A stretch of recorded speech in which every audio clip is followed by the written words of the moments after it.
ela tinha voltado do Brasil e ela estava muito entusiasmada com o Tatu Canara. Não sei, isso aí pode ser intuição da mãe, sei lá, de outras crianças conversando, não sei. 10! Nota 10! O senhor vai gostar, hein? Bebê diabo parou o táxi na avenida. Ao vivo é muito pior. Eu sou a Camila Quintel. E eu, o Danilo Corsi. E hoje nós vamos aos anos 1980 para conhecer um pouco da história do MST. Tanta gente fala de um lado e de outro, mas me dei conta que nem eu mesmo sabia como esse movimento tinha surgido. Então vamos entender o contexto, principais personagens e a história por trás do movimento, além, é claro, de como ele está hoje. Mas antes, vamos ouvir o que os nossos patrocinadores têm para nos contar. Primeiro, o site Guy.dev, nossos amigos que cuidam do desenvolvimento e hospedagem e manutenção de sites, aplicativos e e-commerces. Se você estiver pensando em colocar no ar seus projetos de 2022 em 2023, está na hora de falar com nossos amigos. Entre em siteguy.dev e peça um orçamento. Se falar que veio daqui, ganha um descontinho. E Danilo, o que o Drinco nos mandou pra gente hoje? O vinho de hoje é o Terra Alegre Trebbiano, um vinho branco italiano da região da Puglia, produzido pela vinícola Cielo e Terra. Ele combina bem com comidas de verão, como saladas, peixes leves e canapés, e está lá no Drinco por apenas R$ 42,90. Brinde história? Tchim, tchim. Tchim, tchim.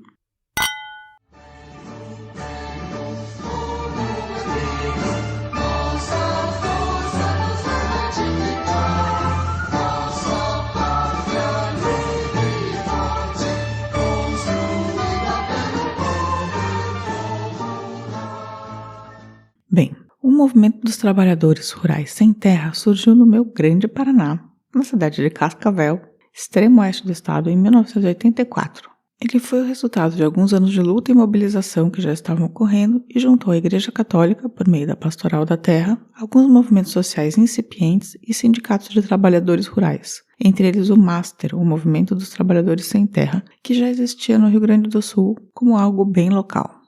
Antes mesmo dele surgir oficialmente, houve um movimento pré-MST, que foi definitivo para a organização desses trabalhadores rurais. Em 1981, centenas de famílias do Rio Grande do Sul acamparam em Encruzilhada de Natalino, pedindo terra. Eles foram cercados pelo exército, comandado pelo Coronel Curió, que o Danilo conhece muito bem, né? Sim, ouça o nosso episódio de Serra Pelada. O famoso torturador da ditadura, muitas vezes homenageado pelo presidente em decomposição. Esses trabalhadores resistiram por 208 dias a um cerco do exército, sendo que o impasse só acabou depois que a Igreja Católica usou seu dinheiro para comprar terras perto dali e assentar as famílias. Mas teve uma coisa ali, eles lançaram um jornalzinho e explicaram por que estavam tomando aquelas ações. Eu vou ler um pedaço. Nós somos mais de 500 famílias de agricultores que vivíamos nessa área, Alto Uruguai, como pequenos arrendatários, poceiros da área indígena, peões, diaristas, meeiros, agregados, parceiros, etc. Desse jeito já não conseguimos mais viver, pois traz muita insegurança e muitas vezes não tem o que comer. Na cidade não queremos ir, porque não sabemos trabalhar lá. Nos criamos no trabalho da lavoura e é isso que sabemos fazer. Então eles começaram a dizer que, olha, estamos numa situação complicada aqui, viu? Na verdade, esse movimento e esse pedido não eram de ontem. Ele surgiu como resultado de algumas coisas. A primeira é que a divisão de terras no Brasil, desde as capitanias hereditárias, sempre foi injusta e absurda. A segunda é que, como mega-obras, como barragem, hidrelétricas, somadas à mecanização da agricultura, milhares de pequenos proprietários de terra foram sendo desalojados, perdendo suas terras. O Brasil é muito focado em latifúndio, né? Sempre foi, né? Sempre foi. O Brasil é terra de poucos. Então. O terceiro é que, com o regime militar, o modelo de reforma agrária proposto pelos malditos milicos era de colonização e ocupação. Basicamente, os caras iam para o meio do nada, em geral na região norte, abriam uma rodovia meio picada e falavam para os agricultores: olha só, que beleza, podem ocupar. E é mais ou menos o que o governo do Bolsonaro anda fazendo, né? Deixando a grilagem começar solta pela Amazônia, assim. Mas isso era quase um programa de governo. Abrir uma picada aqui e falar: olha, venham do sul para a Amazônia, como se fosse o mesmo terreno, como se fosse tudo igual, né? E apesar do governo abrir muito espaço para a criação extensiva de gado, isso não funcionava para pequenos agricultores baseados em agricultura familiar. Isso por várias razões. Transporte de alimentos aos mercados consumidores, por exemplo. Não dá para você plantar alface no Pará para atender o mercado do Sul e Sudeste. E também porque esses agricultores eram acostumados a estar relativamente próximos dos centros urbanos onde conseguiam insumos, desde semente, maquinário, todo o resto. Ou seja, não dá. Você já pensou em ser agricultor na região norte do país? Nunca pensei em ser agricultor, muito menos na região norte. Tá. Você acha que seria bom ser agricultor no Pará?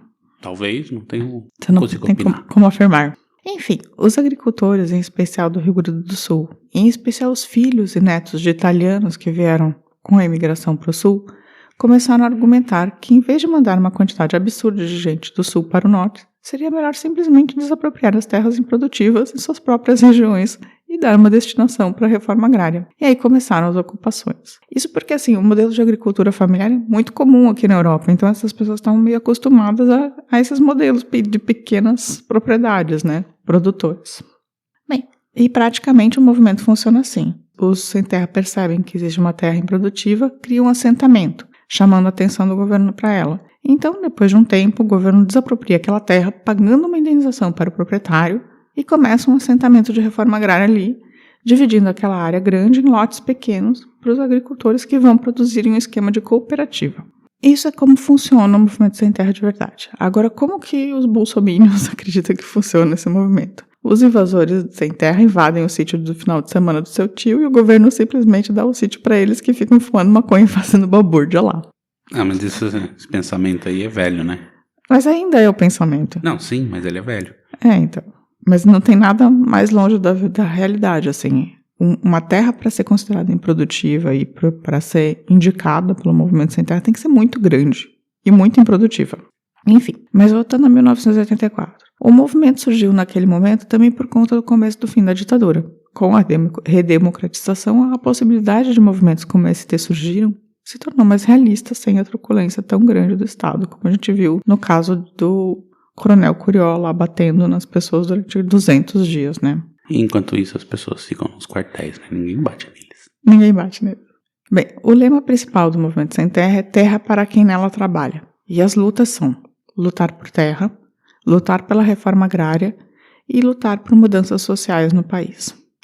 Vale dizer que também o MST também foi uma forma de organizar os agricultores que antes estavam sozinhos e eram muitas vezes assassinados por grandes produtores de terra ao tentar ocupar terras improdutivas. Tanto o MST começou a incomodar o movimento que no momento que ele surgiu, em 1984, surgiu também a UDR, a União Democrática Ruralista, presidida então pelo atual governador Caiado para lutar contra o movimento sem terra. A UDR surgiu só para lutar contra o movimento sem terra. Um Caiado, nessa época, também ele saiu para presidente em 89, com esse discursinho da UDR. Sim.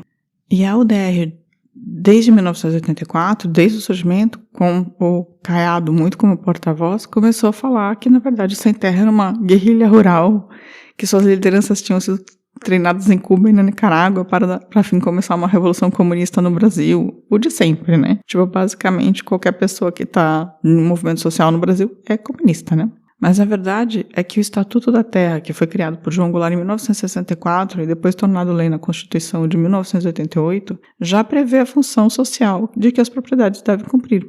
E tanto o MST quanto o MTST do Bolo seguem exatamente a ideia do Estatuto que está previsto na Constituição. E eu vou dizer o que está escrito lá. Aproveitamento racional e adequado da terra, utilização adequada dos recursos naturais disponíveis e preservação do meio ambiente, observâncias das disposições que regulam as relações de trabalho, exploração que favoreça o bem-estar dos proprietários e dos trabalhadores. Esse é o artigo 186.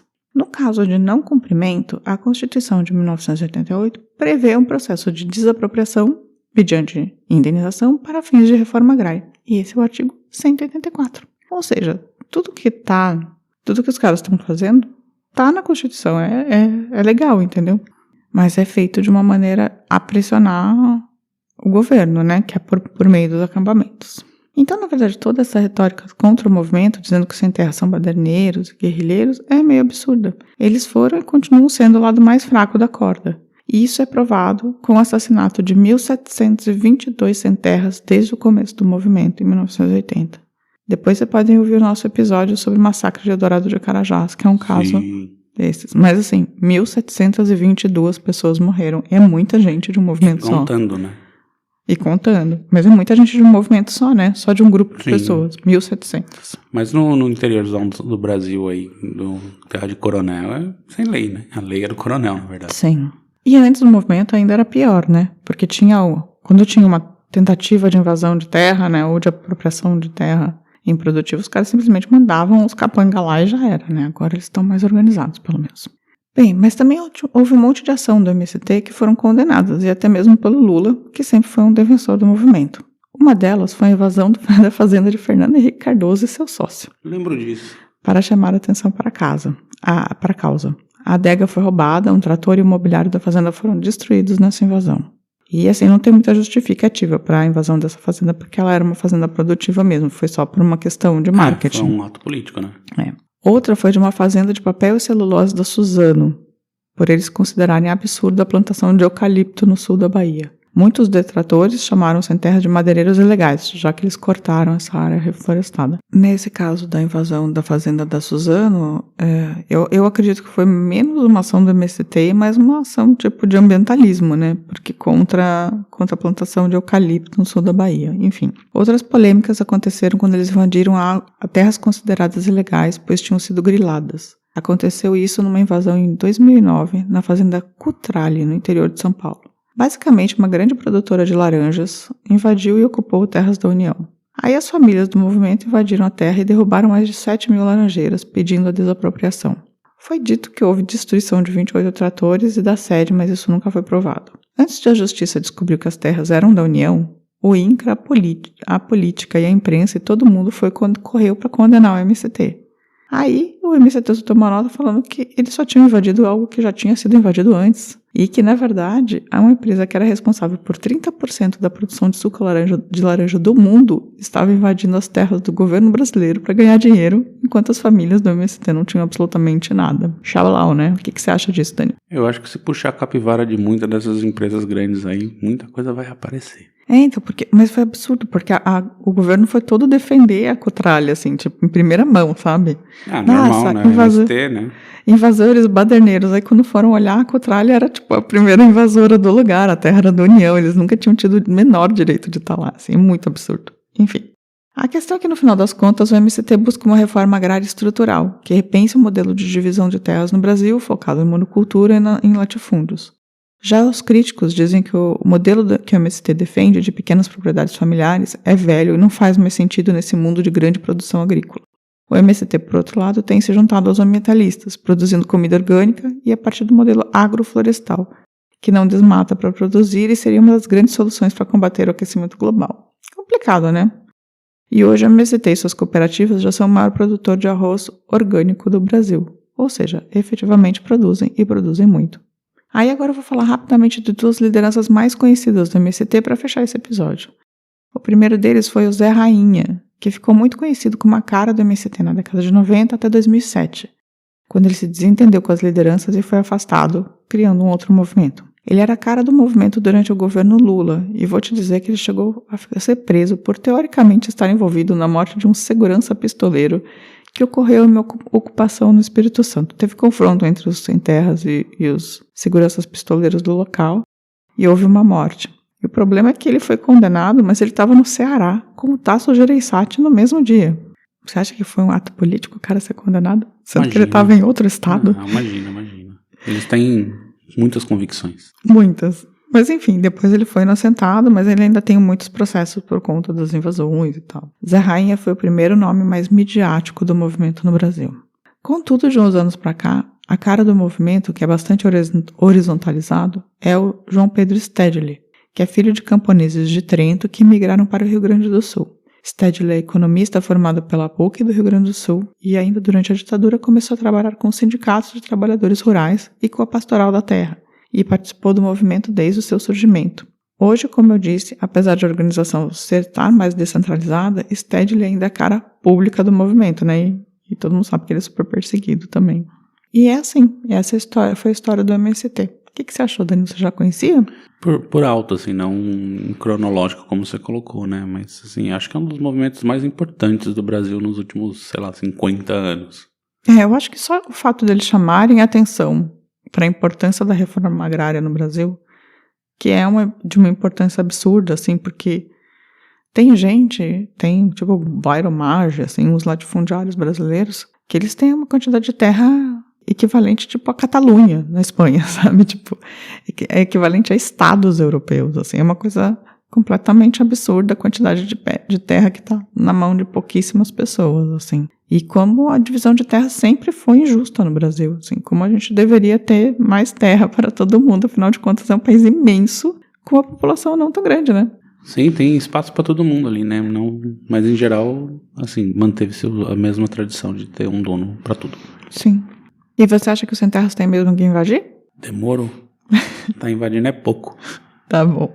E esse foi o fim do episódio.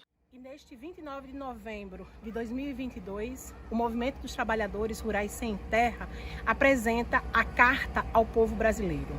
Partimos da análise do último período, dos 6 anos de golpe e de todas as consequências que afetam o cotidiano da vida do povo brasileiro.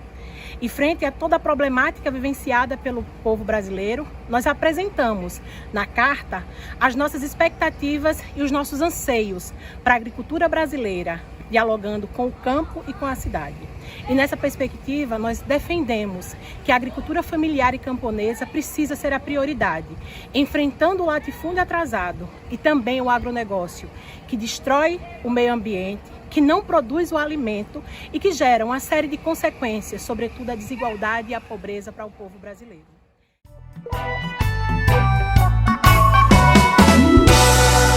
Recadinhos. Danilo, se a pessoa quiser se juntar ao MST e plantar arroz orgânico, como ela faz? Entra no site do MST. Ela não pode mandar um recado pra gente pra avisar? Para avisar pode, mas se ela quer fazer isso, ela tem que entrar no site do MST. Mas se ela quiser entrar em contato com a gente para dizer que está se unindo à causa sem terra, como ela faz? Aí ela manda um e-mail para contato@muitopior.com.br, pode deixar um recado no nosso site, muitopior.com.br, inclusive de áudio, ou procurar a gente no Instagram, Facebook e Twitter. E também, claro, no nosso canal no YouTube. E hoje a gente não vai ter recadinhos porque foram poucos e a gente está na correria do final do ano com a Copa. Aí a gente promete que a gente junta todos no próximo episódio, que já é o último da temporada. Então a gente vai ter só este episódio semana que vem. E aí vamos dar uma pausa de quanto? Um mês? Um mês. Ou mais, sei lá. Então se você quiser mandar recadinho de final de ano, bom Natal, fale agora ou se calhe até janeiro, porque a gente só volta em janeiro, tá bom? Tenha uma boa semana. E até mais. E semana que vem voltaremos com o último episódio. Tchau, tchau. Tchau, tchau. A vida é muito pior. Esse episódio é um oferecimento de trinco.com.br e siteguy.dev.